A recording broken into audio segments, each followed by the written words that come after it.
The father of intelligence leaker Edward Snowden has said in an interview he believes his son would go back to the US if several conditions were met. Lon Snowden told NBC News his son may return if he is not detained before trial, nor subjected to a gag order, and can choose where his trial is held. Mr. Snowden Snr said his lawyer had written to U.S. Attorney General Eric Holder to convey those terms. Edward Snowden faces espionage charges in the U.S. The former intelligence contractor flew to Moscow last weekend and has requested asylum in Ecuador.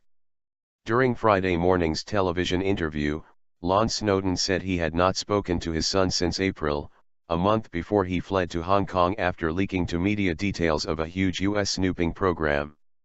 Misbehaviour. He said that his son had broken the law, but denied he was a traitor. At this point I don't feel that he's committed treason, he said. He has in fact broken U.S. law, in a sense that he has released classified information. He also voiced concern his son was being exploited by WikiLeaks, which has offered legal assistance to the 30-year-old. I don't want to put him in peril, but I am concerned about those who surround him, he said. I think WikiLeaks, if you've looked at past history, you know, their focus isn't necessarily the Constitution of the United States. It's simply to release as much information as possible. Mr. Snowden fled to Hong Kong on May 20 before flying to Moscow's Sheremetyevo airport last Sunday, where Russian authorities say he remains in a transit zone. On Friday, the diplomatic fallout from the affair continued as the U.S. accused China of misbehavior for allowing Mr. Snowden to leave Hong Kong last Sunday.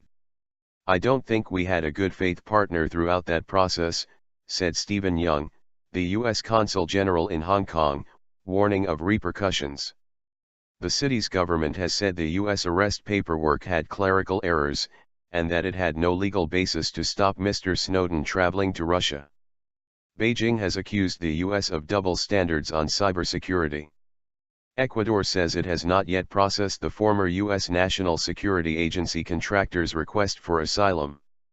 Russian authorities complained on Friday the U.S. had not informed them in time that Mr. Snowden's passport had been revoked, placing Moscow in a tough spot. If this fact had been known in advance, then possibly Mr. Snowden might not have flown to Moscow and this entire story might never have happened, an unnamed Russian official told Interfax news agency. Russian President Vladimir Putin this week refused to hand over Mr. Snowden to Washington, saying he was a free man.